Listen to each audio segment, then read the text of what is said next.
อมนำแนวทางฟังธรรมสู่ใจให้รู้ปล่อยรู้วางประการทางสุขสันต์รู้ข่าวหัวทันใจเป็นสุขทุกคืนวันดังสร้างสวรรค์เพราะมีธรรมนำใจ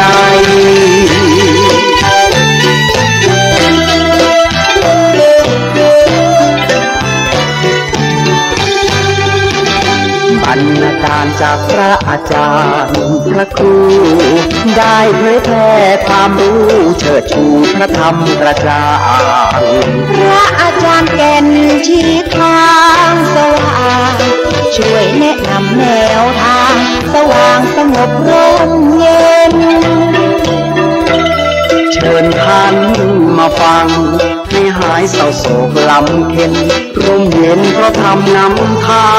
งได้ข้อคิด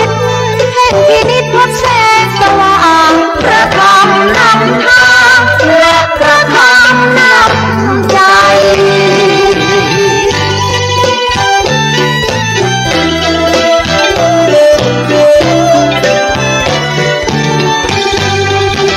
พระอาจารย์ทนายสืบสารมั่นคงพระครูประหลัดกิตติพงษ์มีจิตจำนงกล้าแก่วัดสันขยอมอำเภอสันทรายเผยแพร่โบสถ์ไม้สักนามแท้และดูเป็นทรงล้านนาธรรมะสู่ใจให้ท่านได้ห่างโรคภัยพบสุขสดชื่นรักษาหลักชีวิตหลักธรรมมีพลังเก่งกล้าเชิญฟังเถิดนะ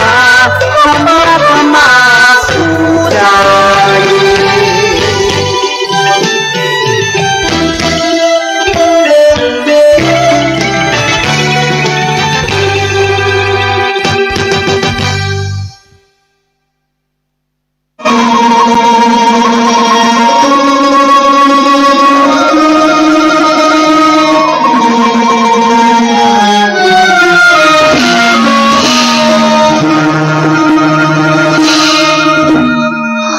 เจิญร่วมเป็นเจ้าภาพแปลงศาลาปฏิบัติธรรมศูนย์พัฒนาคุณธรรมวัดสันขะยอมไว้สืบทอดพระพุทธศาสนายิ่งขึ้นร่วมบริจาคได้ที่วัดสันขะยอมตำบลสันทรายน้อยอำเภอสันทรายจังหวัดเชียงใหม่เบอร์โทรศัพท์0962629694ด้วยครับสวัสดีครับ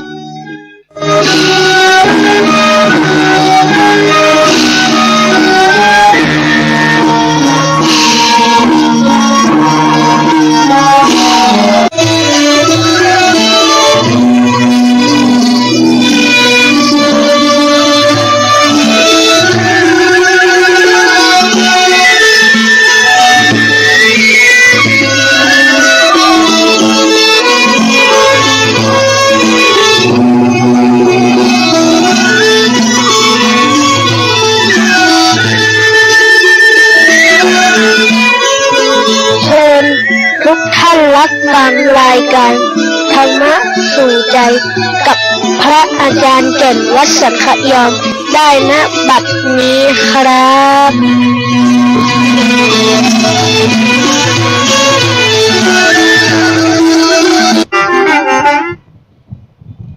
ธรรมะสู่ใจยามสายอากาศร้อนแค่ไหนใจยังสนธรรมะสู่ใจเป็นมงคลไม่สับสนในธรรมตามตำราฟังดีทำดีบารมีย่อมบังเกิดสิ่งประเสริฐเลิศล้ำนำวาสนาการฟังธรรมะฟังเทศเทศนาพบสุขขีสุขขาสุขหันษาสั่วกัดการคนจนคนรวยคนดีย่อมมีสุขยิ่งดานดลให้พ้นทุกข์พบสุขหลายธรรมะอยู่คู่หทัย สุขกายใจตลอดยอดคนเอ่ยขอความนอบน้อมจงมีแด่องค์สมเด็จพระสัมมาสัมพุทธเจ้าอันเป็นพระบรมครูศาสดาเอกของโลกเป็นที่พึ่งตั้งอกตั้งใจของเราเทวดาและมนุษย์ทั้งหลายไวยสาประสธรรมเจ้าและพระอริยสงฆ์เจ้าจุตนจุองค์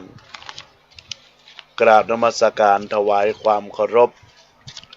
หลวงพ่อพระครูสมุวิชุวัฒน์วรกิจโจท่านผู้อำนวยการ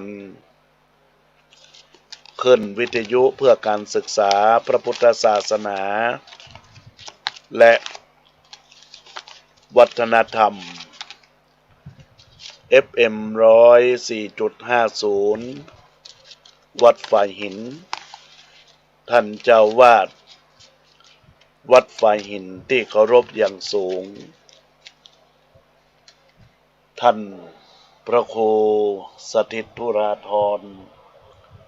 เจ้าวาดวัดสันขยอมวิหารอุโบสถไม้สักทองทรงล้านนาพระสงฆ์พระมหาเถรานุเถระครูบาอาจารย์ที่กำลังรับฟังอยู่ในขณะนี้ทุกท่านทุกคนอาตมาภาพพระครูปรัตน์กิติพงศ์กิติโสพโนหรือพระอาจารย์แก่นสำนักวัดสัมขยอม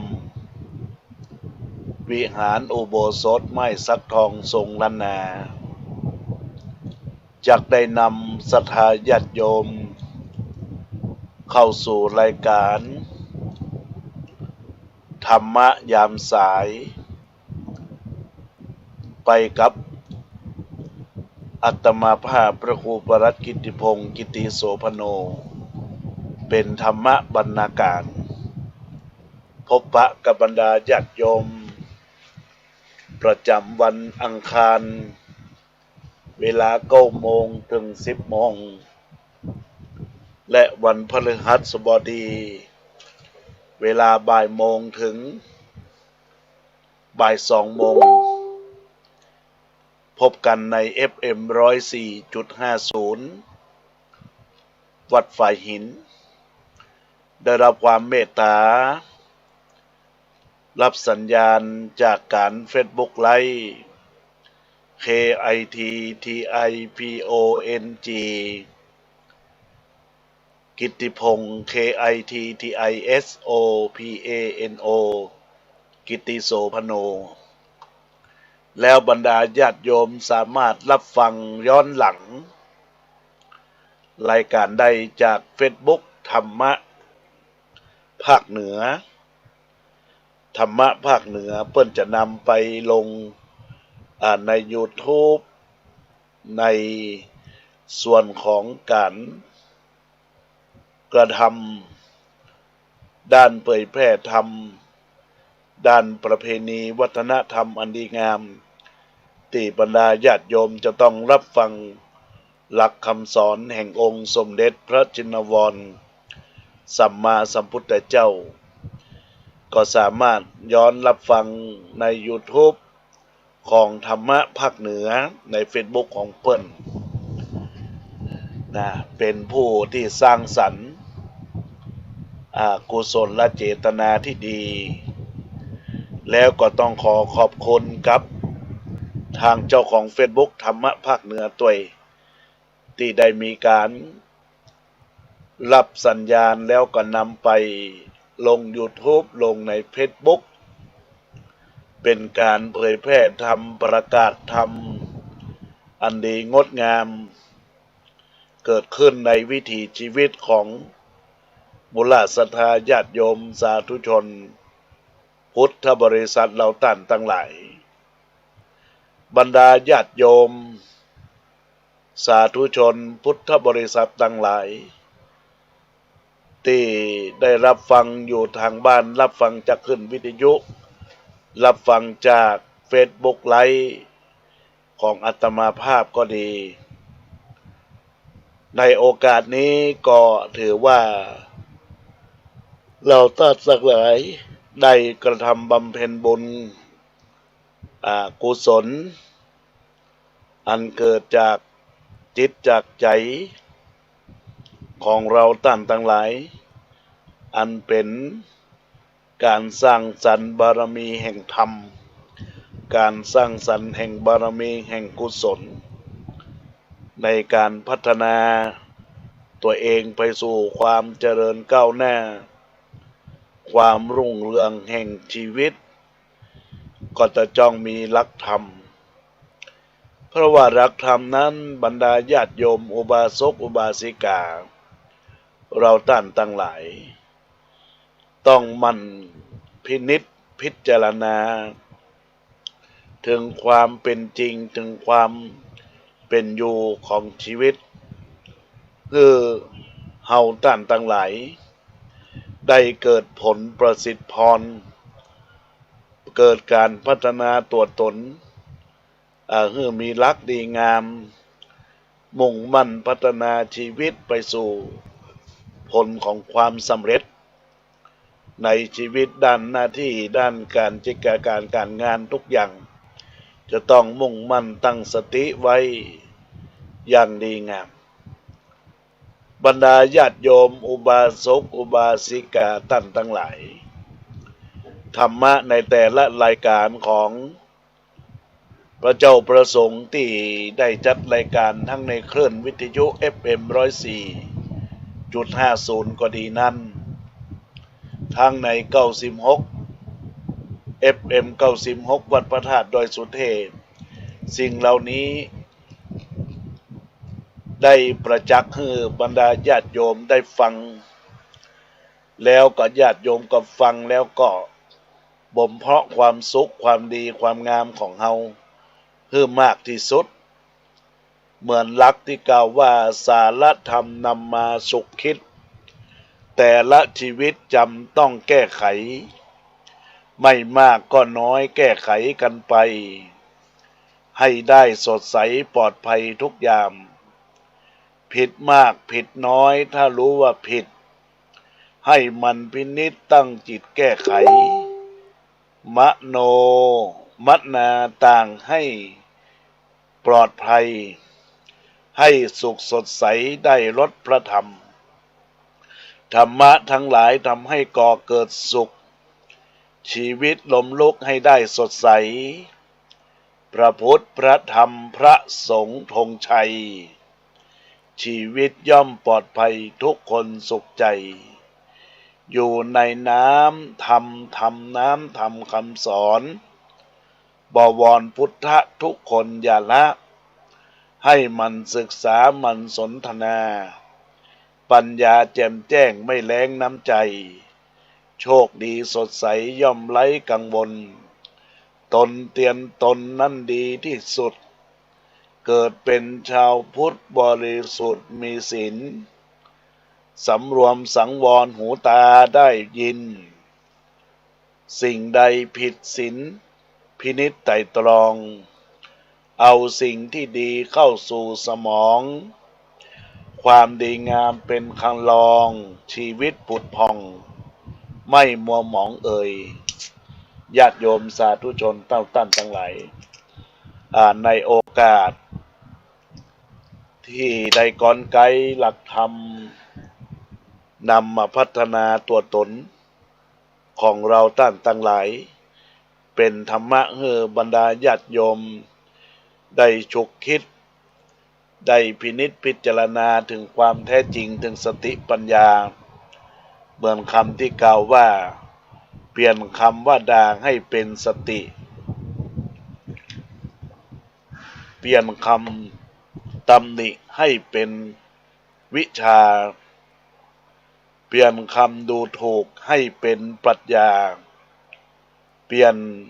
คำนินทาให้เป็นคติสอนใจญาติโยมทั้งหลาย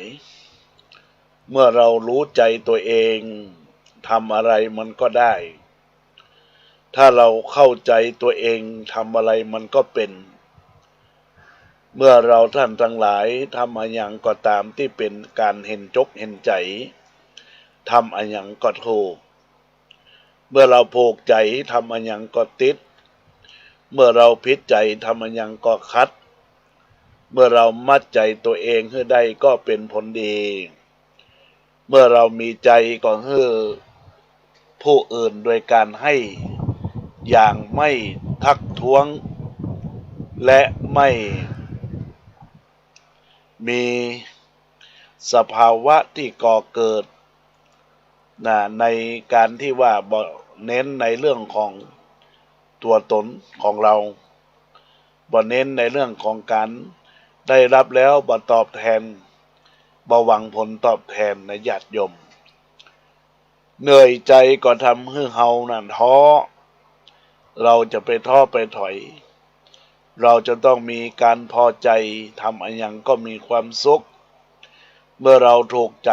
ทำอะไรอย่างก็มีความชอบเพราะทุกอย่างอยู่ที่ใจทุกอย่างอยู่ที่ใจนะญาติโยมและท่านทั้งหลายทุกคนอยู่ไปทำดีเอาไว้เพื่อต่อไปจะได้มีสุขีเพิ่มบุญญะบารมีจะสุขีสุขสมพิรมใจทุกคนต้องทำดีเอาไว้ก่อนอย่าใจอ่อนแอให้แก้ไขเข้มแข็งเอาไว้สุขสบายถ้าอ่อนใจอ่อนแอก็แย่กันทุกอย่างนั้นสำคัญที่ใจสู้ถ้าทุกอย่างท้อใจได้อดสูชีวิตย่อมไม่ถือเป็นครูเป็นความรู้สู่ตนเองคนดีไม่ใช่ดีได้ทั้งหมดบางทีก็ลันทดเพราะเผลอไผลผิดพลาดก็แก้ไขให้ฉับไวถึงสุดท้ายให้ทำดีมีสุขคนเรามีดีอยู่คู่กับชั่วมีหมองมัวดีชั่วให้แก้ไขทำดีไว้ให้รุ่งโรจน์สุขกายใจสุขสบายในทุกคนพ้นทุกญาติโยมและท่านทั้งหลายทุกคนทุกท่านจะต้องหมั่นความดีมันทำความดีเสริมสร้างบุญญาลายสีของเฮาแล้วทุกคนจะต้องเอาตัวตนให้มีความเข้มแข็งอย่าอ่อนแออย่าหวั่นไหวทุกสิ่งอย่างสำคัญมากในตัวตนของเฮา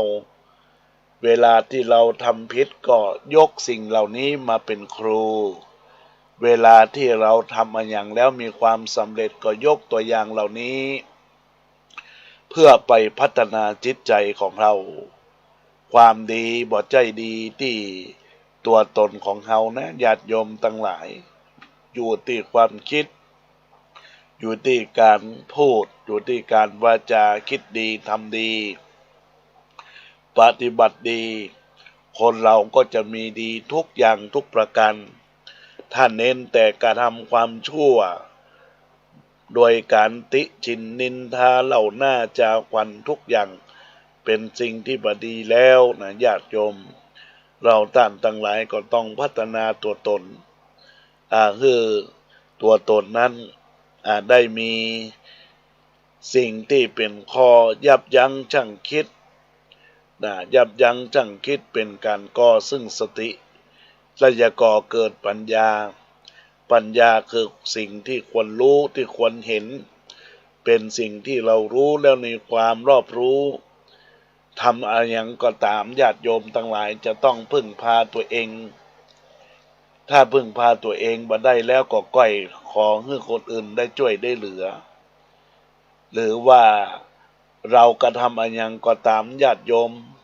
ที่ประพฤติศีลประพฤติธรรมก็เหมือนเปรียบก็เหมือนได้รับแสงสว่างแห่งทางใจเหมือนคำที่กล่าวว่าแสงสว่างดกหน้าต่างทางชีวิตใจไม่ปิดคิดเป็นคิดเปิดประเสริฐหลาย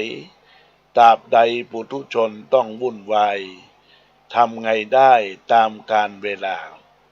อยู่ที่ไหนแต่ลำพังยังคุ้นคิดอย่างในจิตคิดดีมีสงสัย ผิดบ้างถูกบ้างว่ากันไปตราบใดเป็นสามัญคนธรรมดาถ้าแสงสว่างแห่งธรรมประจำจิตคิดดีก็ทำดีแล้วก็มีความหมาย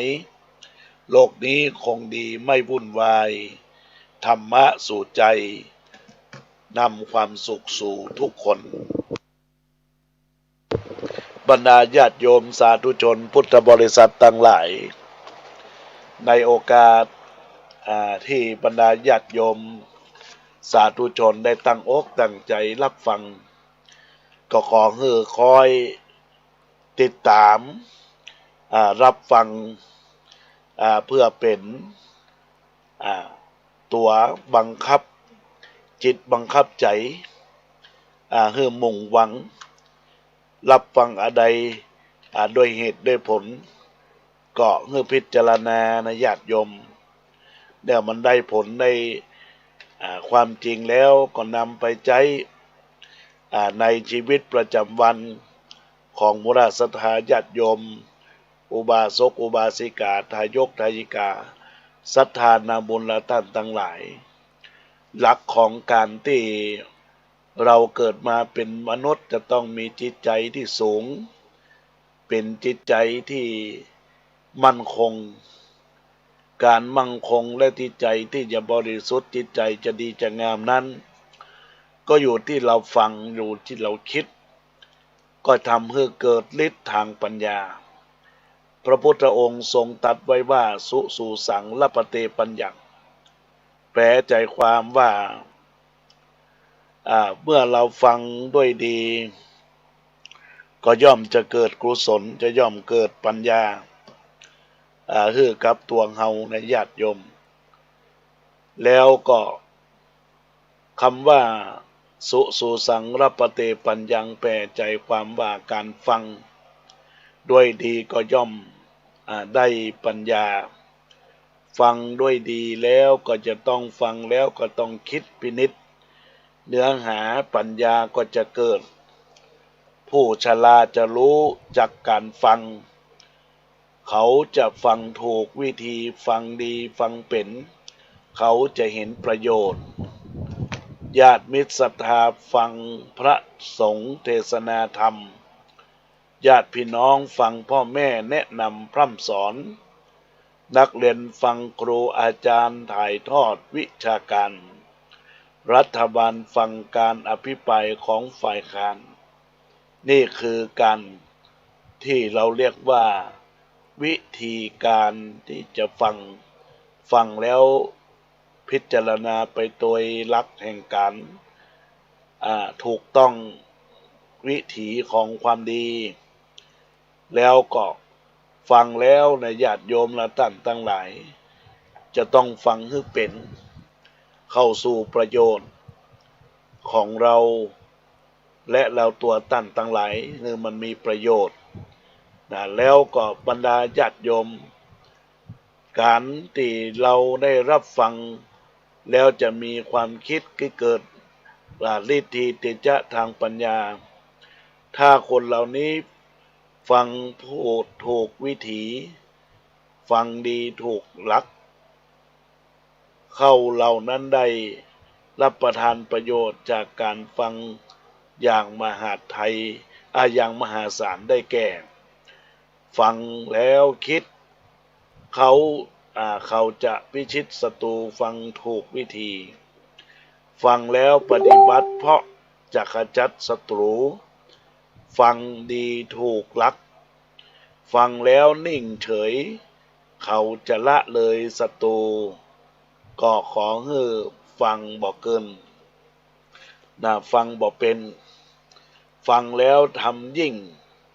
เขาจะยิ่งด้วยศัตรูฟังบ่เห็นประโยชน์นะญาติโยมเหมือนกับการฟังบอกว่าจะฟังเรื่องอะไรอย่างถ้าผู้ฟังตั้งใจฟังก็จะได้รับประโยชน์ดังนี้ว่าได้ความดีเป็นทุนได้เพิ่มพูนปัญญาได้พัฒนาความรู้ได้มีชีวิตอยู่ด้วยความไม่ประมาท ความไม่ประมาทเป็นหนทางแห่งความตายนะเอาบ่ประมาทนะญาติโยมเพราะนั้นเราจะมีทักษะการประมาทเกิดขึ้นในวิถีทางที่ดีชีวิตที่จะก่อเกิดผลในทางลบญาติโยมก็ว่าผลจากการทำลบก็คืออันยังลบก็คือการที่มีการเบียดเบียนกันฆ่าสัตว์ตัดรอนสัตว์แล้วก็เบียดเบียนกันเรื่องการลักขโมยนำสิทธิเสรีภาพไปในทางที่ผิดสิทธิเสรีภาพเพิ่นมีแล้วก็ขอให้เป็นการกำจัดสิ่งบดีบางามออกไปแล้วก็จะรับในสิ่งใหม่ๆเข้ามาโดยบางครั้งก็สั่งสอนอุบาสกอุบาสิกาจังเป็นฆราวาสและจะเป็นไม่ยามมายิงบางครั้งก็แต่งชุดไทยล้านนาเพื่อเชิงประจักษ์ว่าสิ่งเหล่านี้เป็นการประกาศคุณงามความดีอีกไงยะหนึ่งอานิสงส์ของการฟังในญาติโยมเป็นนักปราชญ์ราชเมธีท่านพรรณนาไว้ว่าบุคคลใดที่ฟังดูถูกวิธีถูกบทถูกกรและก็ฟังดีถูกลักบุคคลนั้นก็จะได้อานิสงส์ของพระพุทธเจ้าซึ่งเป็นการประกาศพระพุทธศาสนาเป็นหลักชัยพระพุทธศาสนาเป็นหลักแห่งความดีว่าได้รู้เรื่องใหม่ได้ใส่ใจเรื่องเก่าได้บรรเทาความกังขาเกิดสัมมาทิฏฐิแล้วก็มีสติครองตนในชีวิตคู่ก็ตามนะญาติโยมก็ย่อมได้รับผลการปฏิบัติพฤติกรรมเหล่านี้นำไปใช้ตัวเพื่อให้ยังเกิดสติเพื่อให้หลุดจากคำว่าเป็นสัมมาทิฏฐิแล้วก็มีเรื่องมีราวที่กังขากันก็ได้สู้หน้าต่อหน้ากันแล้วก็การฟังธรรมก็ย่อมได้รับเรื่องใหม่ๆที่มันเกิดขึ้นการที่เราท่านทั้งหลายเป็นนักฟังที่ดีก็ย่อมได้ฟังสิ่งที่ยังบ่เคยฟังได้เรียนรู้สิ่งที่ยังบ่เคยเรียนรู้ฟังเรื่องใดก็รู้เรื่องในใหม่ข้อมูลสาระใหม่ๆได้ใส่ใจเรื่องเก่าหมายถึงเรื่องของหากเคยฟังแล้วก็เมื่อได้ฟังอีกก็จะมีความสามารถที่มีความแจ่มแจ้งเข้าใจชัดเจนยิ่งขึ้นการบรรเทาความกังขาถ้าฟังดีๆก็ย่อมแก้ข้อสงสัยได้บรรเทาความสงสัยเสียได้หากปล่อยให้ความสงสัยนั้นมีความเกิดขึ้นโดยบอกคุยกันบอกเคลียร์กันจะนำพาไปสู่ปัญหาและความแตกแยกในที่สุดดังนั้นที่ใดบ่ปล่อยให้มีความสงสัยเกิดขึ้นที่นั้นก็จะบ่ปลอดโปร่งโล่งใจและไร้ปัญหาในที่สุดการเกิดสัมมาทิฏฐินั้นก็คือปัญญาสามารถทำความเห็นถูกต้องได้คนเราจะต้องเสื่อมเจริญก็อยู่ที่ความเห็นนี่แหละถ้าเป็นคนเห็นคนอื่นจิตจะสกปรกเพียงใดเช่นเห็นบุญก็ให้เป็นบาปเห็นหยาบก็ให้เป็นละเอียดเห็นส่อเสียดก็เป็นน่ารักเห็นกงจักรก็ให้เป็นดอกบัวเห็นชั่วก็เป็นดีเห็นความอับปรีเป็นสิ่งที่น่าทำเห็นเวรกรรมบ่มีในชาตินี้ถ้าคนเราเห็นพิษอย่างนี้ความเสื่อมถอยจะเต็มบ้านเต็มเมืองดังนั้นวิธีสร้างความเห็นถูกพระพุทธองค์ก็จึงทรงสอนไว้ว่าให้รู้จักฟังให้รู้จักฟังการผู้อื่นพูด ถ้าผู้พูดด้วยจิตปรารถนาดีนะติเพื่อก่อทรงสอนผู้ฟังว่าคือถือผู้พูดเป็นเสมือนผู้ชี้ขุมทรัพย์ให้เฮาและได้ชอบขอบคุณเขาสำหรับผู้พูดก็ต้องพูดถูกวิธีพูดดีถูกลักนะญาติโยมแล้วก็สำหรับนักอู้ทั้งหลายถ้าจะหยิบยกกับบรรดาสถานญาติโยมก็หลายแต่ในครั้งนี้ก็จะได้ชี้แจงเกี่ยวกับการสำหรับผู้พูดหรือว่าพูดถูกวิธีพูดที่ดีถูกลักนั้นจะมีอันอย่างพ้องที่ก่อเกิดนะจะต้องมีพูดไปตามลำดับแสดงธรรมไปตามเรื่องราวชี้แจงยกเหตุมาเป็นตัวชี้วัดของเฮาว่าการ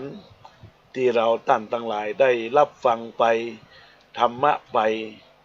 เมื่อชี้แจงความเข้าใจชัดเจนในแต่ละประเด็นอธิบายบางความยักเยือกยักยันไปต่างๆตามแนวเหตุผลแล้วก็อีกอย่างหนึ่งเกี่ยวข้องกับพระพุทธเจ้าทันใจของวัดสังขยอมนะเวลาแกะพิมพ์ก็มีความยิ้มโอเหมือนได้โอเหมือนกับประทานความเมตตานะพูดกับเขาด้วยจิตเมตตามุ่งจะให้ความเป็นประโยชน์ความเกิดขึ้นแต่เป็นสิ่งสำคัญประการที่สี่นั้นบ่พูดเห็นแก่อามิตรสินจ้างปัจจัยว่าจะมุ่งกะเรื่องคนที่ประเด็นเป็นเจ้าของปัจจัยก็ดีนะต้องมาเชิดชูคนที่มีงานรักแล้วนะสามเณรก็จะทำหน้าเอี้ยที่ญาติโยมทั้งหลายนะพูดด้วยความเมตตาแล้วก็ไม่พูดด้วยความเห็นแก่ตัวเห็นอามิตรสินจ้างหวังเป็นประโยชน์อย่างแท้ไอ้ละลงนะบ่ประทบตนและผู้อื่นบ่ยกตนข่มท่านบ่โซเสียดบ่ข่มขู่ซึ่งเราจะเห็นว่าถ้ามีผู้พูดและผู้ฟังปฏิบัติตามตนในดังนี้การอภิปรายทุกอย่างไตรลัทธาก็มักจะบ่เกิดปัญหาไขบางเมืองก็คงจะสงบสุขมีคติของใจผู้ฟังคำสอนนะแล้วก็เราท่านทั้งหลายก็ย่อมมีจิตใจผ่องใสได้เคารพนับถือในโอกาสที่ว่าท่านได้ทำความรู้ใหม่นำไปคิดท่านได้เล่าใหม่ทำสถานที่ตั้งมั่นเรามีกันเพียงเท่านี้ก็เอ่ยกันเพราะว่าเขาเป็นครอบครัวใหญ่ก็ต่างก็คือมีหลักสำลิดมีผลประโยชน์ที่มากมายอันได้แก่ว่าได้ความดีได้ความรู้ใหม่ได้วิจัยพัฒนาเรื่องเก่งได้พิจารณาจำกรรมใหม่แล้วก็ทำจิตใจให้แจ่มใสสบายนี่ก็ขอฝากกับบรรดาศรัทธาญาติโยมอุบาสกอุบาสิกาทายกทายิกาศรัทธาบุญและท่านทั้งหลายได้รับฟังเรื่องการคิดที่จะพัฒนาตัวตนให้มีความสุขความเจริญยิ่งขึ้นไปในญาติโยมและท่านทั้งหลายวันนี้ในช่วงเจ้านี้อาตมาภาพก็จะได้มอบข้าวห่ำคำกรคือกับบรรดาศรัทธาญาติโยมได้ฟังเปิ้นบอกเรื่องของพระตนใหญ่กับพระเจ้าตนหลวงพระนาเป็นห่วงก็เพราะว่าโดนลักพระที่มีค่านักพระเบญจภาคีสมเด็จ เพราะผู้เพาะกู้เมืองหริทุนใจพระธาตุดอยสุเทพและพระที่เป็นตนบุญครูบาศรีวิจัยผู้ที่เป็นที่เพิ่งทางอกทางใจก็คืออันมีพระองค์พระองค์ใหญ่นะแล้วก็เป็นพระรอดใบประคามพระองค์บ่อใหญ่ก็เป็นพระรอดใบประคามพระองค์งามๆก็เป็นพระพุทธชินราชพระที่มีบารมีมากนั่นก็คือผู้ที่สร้างสมไว้พระแก้วมรกตมาพระที่มีบารมีมากนะก็พระแก้วมรกตพระที่แบกที่สุดประกอบไปด้วยพระที่ธรรมชาติเกิดขึ้นน้อยใหญ่ปัญหาสำคัญคือพระอุโบสถตอนที่ยังไม่ได้ต่อเนื่องอย่างก็ดีนั้นญาติโยมมันก็จะต้องเป็นสาระธรรมต่อเนื่องกันไปในภาคตอนบ่ายนะแล้วก็คำกรก็ยังมีอยู่บอกว่าพระที่ลวดพระที่สวดยั้งพระบทใหม่พระที่ปราบมารใหญ่น้อยกับพระอุมาพระที่มีจิตใจวาทะเรื่องวาทะก็เป็นพระมหาวชิรวงทีแล้วก็พระที่น่าจะมีก็คือพระขี่รถถนนตามอดพระที่ว่ายน้ำก็เป็นพระที่มีลายใดๆพระที่ถวายรถเพราะมีรถหลายกันพระที่เป็นข่าวดังพระขับขี่เครื่องบินแจ๊สแล้วก็พระที่ทำให้ผิดแผกพระที่ทำให้เกิดขึ้นนั้นก็พยายามไปช่วงบ่ายแล้วก็เป็นช่วงเวลาบ่าย2:30โดยประมาณก็ขอฝากกรรมดาสนาญาติโยมสาธุชนเหล่าท่านทั้งหลายเกี่ยวกับข้าวค่ำคำกรของพระเนื้อญาติโยมของพระมีเรื่องราวเป็นจะได้อูจากันได้อูจากันไปล้านนาไทยมีความเจริญก้าวหน้ามีความรุ่งเรืองที่จะประสิทธิพรบรรดาญาติโยมสาธุชนพุทธบริษัทต่างหลายในโอกาสวันนี้อาตมาภาพได้จัดรายการในช่วงแรก9 โมงถึง 10 โมงขึ้น 104.50 และในช่วงบ่ายเวลาบ่าย3 โมงก็จะไปลืมติดตามเนอะอาตมาภาพก็จะได้ดำเนินรายการแลกเวลากับท่านพระครูไพศาลสุตากรท่านเจ้าวัดวัดต้งปากเก็ตเพิ่นก็จะแลกเพิ่นก็จัดวันพฤหัสวันศุกร์เนาะอันนี้ก็ขออนุโมทนาขอบคุณครับในโอกาสที่จะได้ฟังและก็ตั้งอกตั้งใจฟังรับฟังสิ่งดีงามงดงามในตัวตนของบุราศรัทธาญาติโยมตอนนี้จะได้ทักทายไปยังบุราศรัทธาญาติโยมที่อยู่ต่างบ้านต่างจองเจริญพรกับคุณโยมพินชลียานิติประสาทเจริญพรกับคุณโยมสุนีสุภาษีเจริญพรกับคุณโยมกาลุณีบุตราเจริญพรกับแม่จันเพ็ญคำโพธาสายบุญเจริญพรกับคุณโยมอัมพรกันทวีจากเวียงหนองล่องเจริญพรกับแม่ครูเรือนทองจันทีสาธุเข้ามาเจริญพรกับแม่เอ้ยสุติวงศ์เจริญพรกับคุณโยมวิยดานพพระไทยจากบ้านใจสนานลับปูนสาธุการเข้ามาเจริญพรกับแม่วาสนากันทวีเจริญพรกับคุณโยมลักษณีศรีสวัสดิ์ได้ทักทายเข้ามาว่าสาธุการเข้ามาเจริญพรกับคุณโยมเฮียนหน่อมจอมเนาะแล้วก็เจริญพรกับแม่สีหรือว่าแม่ฟองสีจอมมูลจาก บ้านสันทรายใต้สังขยอมในโอกาสนี้แล้วก็ยังมีญาติโยมหมายมีแม่น้าน้องคนเดิมรับฟังทางเฟซหลังภาพเสียงชัดเจนอนุโมทนาขอบคุณเจริญพรกับคุณโยมชุนุ้ยแม่น้องบีมเจริญพรกับน้าน้องคนเดิมวันนี้การงานในว่างกอกเป็นการตกแต่งภายในตนตัวของคุณโยม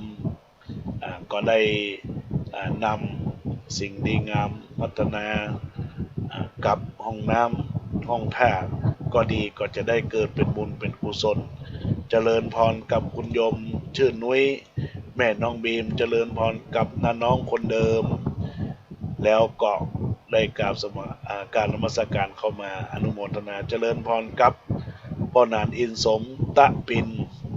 หรือว่าเตปินได้ร่วมทำบุญเจริญพรแม่ยายนวลเตชะกุลพงเตชะกุลพงศกรก็ได้ทักทายเข้ามาสาธุกล้าเข้ามาเจ้าอนุโมทนาในโอกาสนี้เดี๋ยวจะฟังย้อนหลังเอานะแม่น้ออนุโมทนาขอบคุณกับแม่ตัวที่ได้ติดตามรับฟังเวันนี้เวลาไป3 โมงก็เช่นเดียวกันเป็นรายการของศรัทธาญาติโยมคลื่นวิทยุ96.0แมกะเฮิรตซ์ในข่าวครั้งนี้และมูลศรัทธาญาติโยมอุบาสกอุบาสิกาจะมาร่วมก็เจริญพรได้ที่ได้กระทำบุญกระทำกุศลของทางวัดทางวาได้ประกาศผู้เอิญเชิญชวนกมุลศรัทธาญาติโยมและท่านต่างหลายก็ขออนุโมทนาขอบคุณตอนนี้ทักทายกับคุณโยมจากแมสเซนเจอร์ก็มีคุณโยมน้ำหวานจันยาพัชรินแซ่เตียแล้วคุณโยมคุณโยมสุรพีคำนอแก้วหรือว่าคุณโยมสมบูรณ์เจริญพรกับคุณโยมพระอินยูไมเซ็กไมเซ็กอนุโมทนากับ Facebook ของท่านตัวหรือว่าคุณโยมฝนจากบ้านใจสถานละปุนเจริญพรกับแม่วลัยทิพย์แก้วได้ทักทายเข้ามาเอ่ยเจริญพรกับโยมจิรการหรือว่าแม่ครูของเฮาสิริการเนาะได้ทักทายเข้ามาเจริญพรกับคุณโยมดาวนีอุตราเจริญพรกับคุณโยมป้อครูบอยเทพประสิทธิ์ได้ทักทายเข้ามาในโอกาสนี้แล้วก็มีแม่วาสนาก็ส่งรายการที่อยู่บ้านเย็บผ้าก็ดีนำผ้าตกก็ดีก้อยมารับรางวัลกันไปเป็นว่ามูลศรัทธาญาติโยมเนี่ยมีความ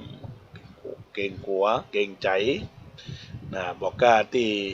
จะมาทำบุญที่วัดหรืออย่างใดก็ทำกับพระอาจารย์แก่นก็ไม่ต้องกลัวจะเสี่ยงอย่างสักบาท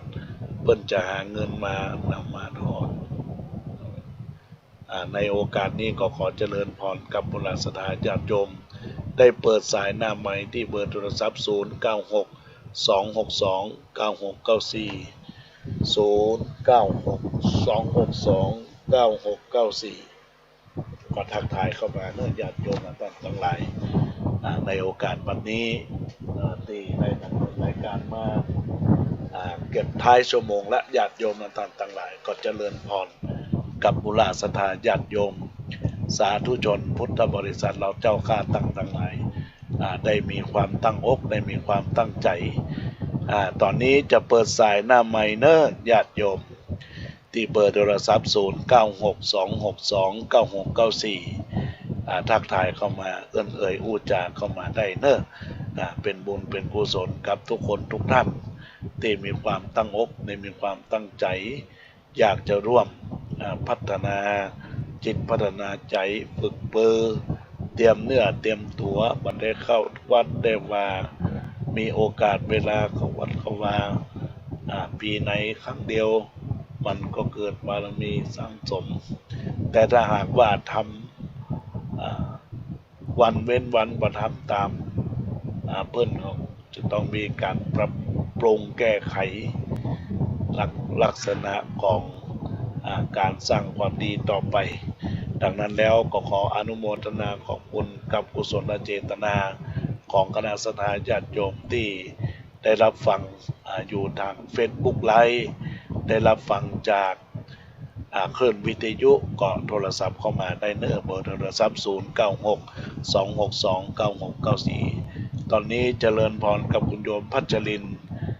แซ่เตียได้ทักทายเข้ามาในกล่อง Messenger สาธุค่ะขออนุโมทนาขอบคุณกับคุณโยมเทนเนอร์ที่ได้น้อมรับฟังรายการธรรมะยามสายอากาศมันก็ร้อนในญาติโยมเราจะต้องอดทนเราจะต้องต่อสู้ทุกสิ่งอย่างอย่าได้มีสิ่งใดมากำมากายในตัวตนของเราพยายามรักษาสิ่งดีงามไว้ไปตลอดความดีมันมาหายไปไหนยิ่งทำก็ยิ่งได้ยิ่งทำก็ยิ่งเป็นบารมีเสริมของเราทั้งในชาตินี้ทั้งในภพหน้าและก็ชาติที่ได้เห็นในขณะนี้ก็บอกกล่าวกับบรรดาญาติโยมอุบาสกอุบาสิกาทายกทายิกาสัทธานาบุญเราต่างทั้งหลายทุกท่านทุกคนได้โทรศัพท์เข้ามา096-262-9694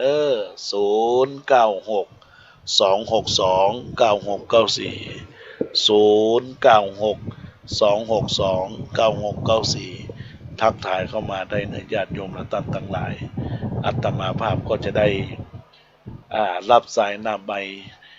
ทักทายเอื้อนซึ่งกันและกันเป็นความดีเป็นความงามที่จะก่อเกิดความสุขกายความสบายใจปรารถนาสิ่งใดก็จะได้มีสิ่งใดขัดข้องในญาติโยมและท่านทั้งหลายฟังธรรมะแล้วก็ย่อมมีความสุขฟังธรรมะแล้วก็ย่อมพ้นจากความทุกข์ตั้งหลายตั้งปวงในญาติโยมดังนั้นแล้วญาติโยมอยู่ตั้งใดรับฟังรายการก็เจริญพรได้เข้ามาเจริญพรแม่ขันแก้วแสงล่าธงรักจากบ้านป่าใบโยมแม่ฟังอย่างนี้เจ้าเป็นกำลังใจเจ้าอนุโมทนาขอบคุณในช่วงบ่าย 3เจอกันแฮมนอแม่นอคืน96เนิ่นยินดีรักษาสุขภาพเน้ออนุโมทนาขอบคุณกับแม่แสงล่าหรือว่าแม่ขันแก้วธงรักได้ทักทายเข้ามาเอ่ย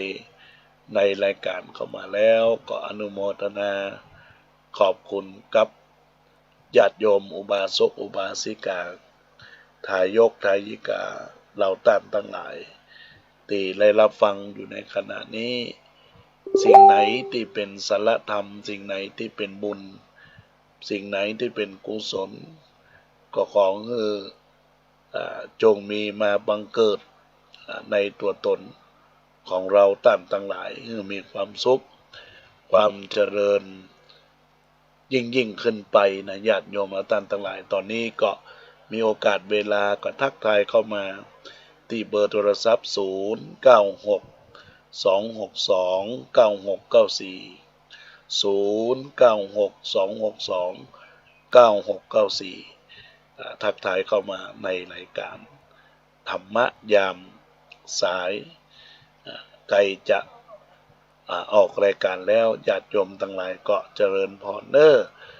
ทักทายเข้ามาเอ่ยอุจามันทำความดีละเว้นความชั่วทำจิตใจให้มีความบริสุทธิ์หมดใส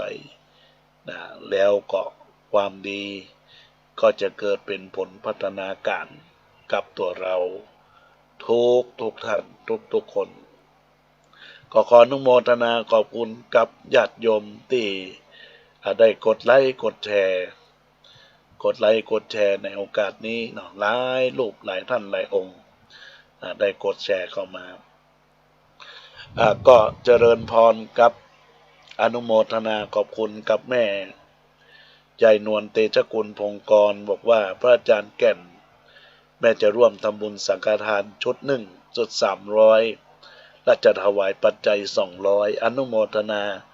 ขอบคุณกับแม่ยายนวลเตชะกุลพงกรเนอะที่ได้ตั้งเจตนา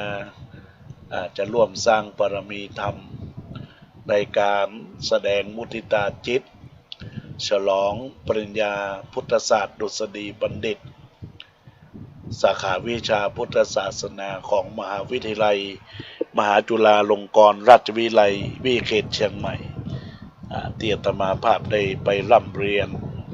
จบปริญญาญาติโยมสาธุชนก็จะมีการทำบุญฉลองสมโภชในวันที่19และวันที่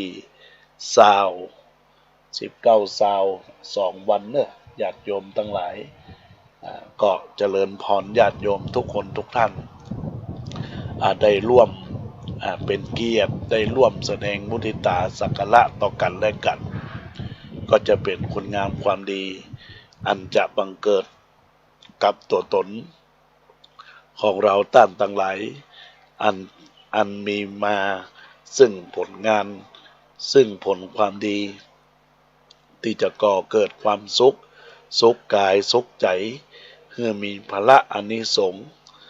มั่นคงยืนยาวเนาะอนุโมทนาขอบคุณญาติโยมท่านใด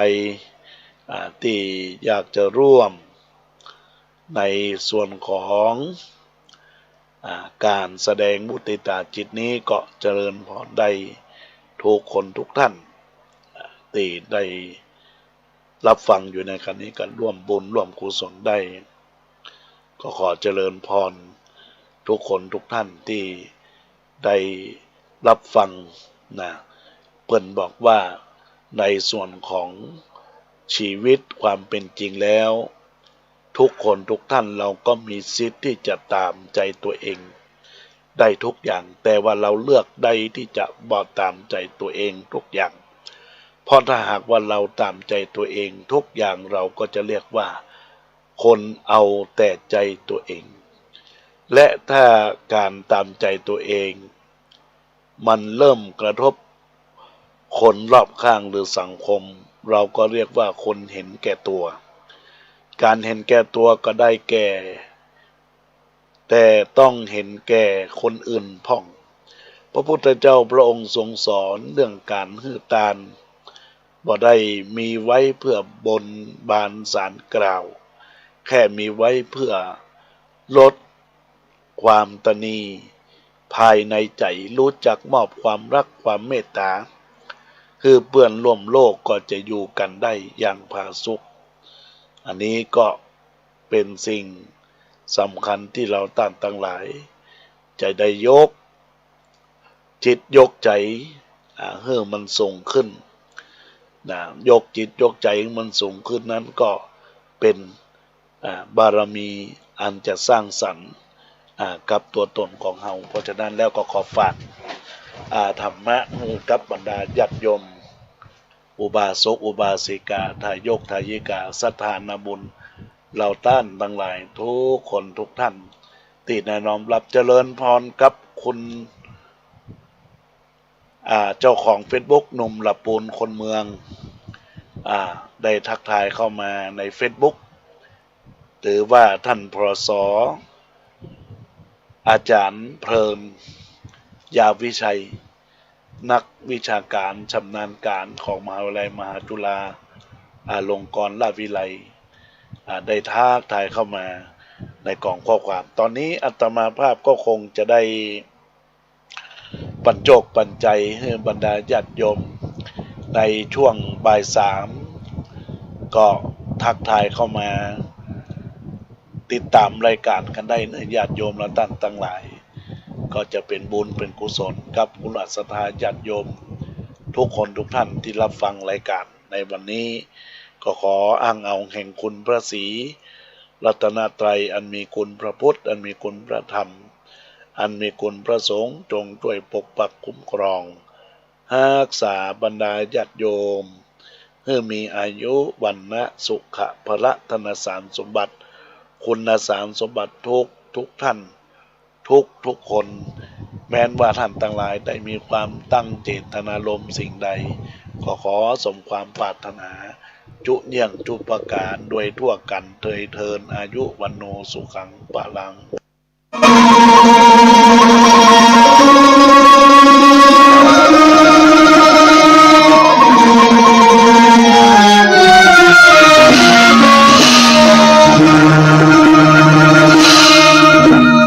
ขอเจิญร่วมเป็นเจ้าภาพเป็นศาลาปฏิบัติธรรมศูนย์พัฒนาคุณธรรมวัดสันขยอมเอาไว้สืบทอดพระพุทธศาสนายิ่งขึ้นร่วมบริ